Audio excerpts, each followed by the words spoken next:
Mission शक्ति गृह रे चली अंगनवाड़ी ना अच्छी रोसई घर ना अच्छी शौचालय। स्कूल रे विपद संकुल अवस्था चली पाठपढ़ा छातरू खसुची खंड खंड सीमेंट कंक्रीट। गाँव रे फेल बसुधा योजना जुआपानी भरोसा लोके आवास पाइबारु वंचित हिताधिकारी। मालकानगिरी जिला कालीमेला ब्लॉक बेजंगीवारडा पंचायतर गाँ अरुणमाला गाँव में बसवास करती 300 रु ऊर्ध्व लोक। गाँव में अंगनवाड़ी सेंटर और विद्यालय थिले सुधा तार भित्तिभूमि विपद संकुल अवस्था रही। किछि वर्ष तले आसीथिबा बुलबुल बात्यारे अंगनवाड़ी सेंटर घरर छपर उड़ी जाइथिबा बेले आज जाए तार मरामती होई पारलानी। फल गाँव मिशन शक्ति गृह रे चली अंगनवाड़ी केन्द्र किंतु सेठारे ना अच्छी रोसई घर ना शौचालय ना ही अच्छी पानीय जलर व्यवस्था। खाली एतिकी नुहे गाँव में थिबा प्राथमिक विद्यालय रे प्रथम रु पंचम श्रेणी पिला मात्र 2टी श्रेणी गृह रे पढ़ुछंती हेले विद्यालय छात्रु पड़ुछि खंड खंड सीमेंट कंक्रीट। ता सांगकु विद्यालय पाचेरी शौचालय विद्युत परी समस्या रही बेले अभिभावक और छात्र छात्री महल में देखा देछि गभीर असंतोष।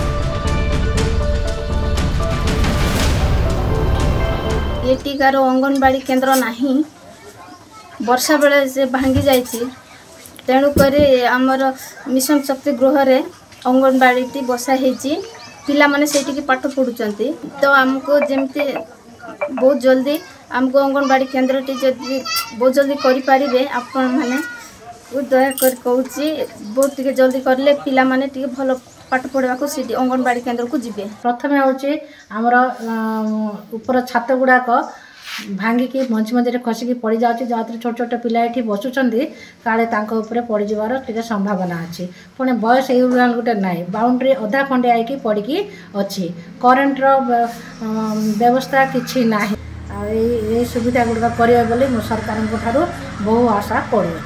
आम स्कूल सात पूरा सीमेंट कच्ची पड़ी आमको रूम 2टा दरकार सब क्लास मिसिकिना पढ़ी पारना से आमको 2टा रूम दरकार आम एक रूम बाहर जाऊँ से लैट्रिन आउ टॉयलेट आमको दरकार से आम बाउंड्री बाउंड्री करने को आमको दरकार। गाँव में वसुधा योजना बाट बणा ना को योजना हेले योजना रूपायन रे फेल। आज भी पानी पाई जुआ पानी नहले नलकूपर आयरन पानी साजिशी सहारा। दूषित पानी पी लोके रोगाक्रांत होउथुबा बेले नाही नथिबा समस्या भोगुचंती।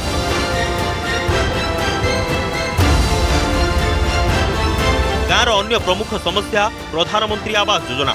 गाँव अधिकांश लोक दारिद्र्य सीमारेखा तले थिबा बेले आवास पाइबारु वंचित रहिचंती। एबे भी चाଳ छपर जरीपाल तले कटुछि अनेक लोकंक जीवन।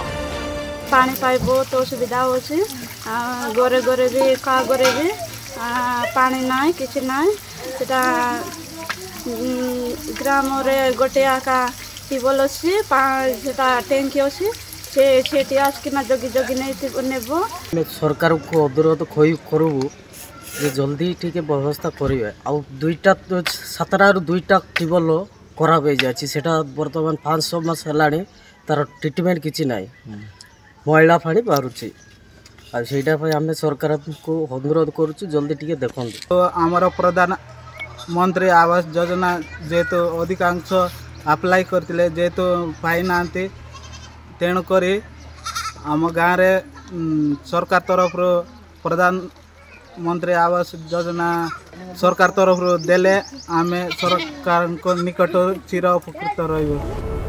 राज्य रे गला 24 वर्ष शासन रहिबा परे भी गाँव रे लोकंक मौलिक समस्यार समाधान करिबारे विफल थिले पूर्वर नवीन सरकार। एबे राज्य रे बीजेपी सरकार आसीछि लोकंक मौलिक समस्या समाधान हेबा बोली आशा बांधिछंती अंचलवासी। सरकार बदलिछि नुआ सरकार ऊपर से माने आस्था रखिछंती विकास हबो गाँ चलचंचल हबो एवं समस्ते आवास योजना शिक्षा पानीय जल समस्या दूर हबो बोली आशावादी अछंती। तेबे देखिया बाकी रहिला केबे तांको समस्या समाधान होछि। कालीमेलारू जीवन कृष्ण दास रिपोर्ट अर्गस न्यूज। जदि आपंक आम भिडी भल लगा तेब आम चैनल को लाइक शेयर और सब्सक्राइब करने को जमा भी भूलु नहीं।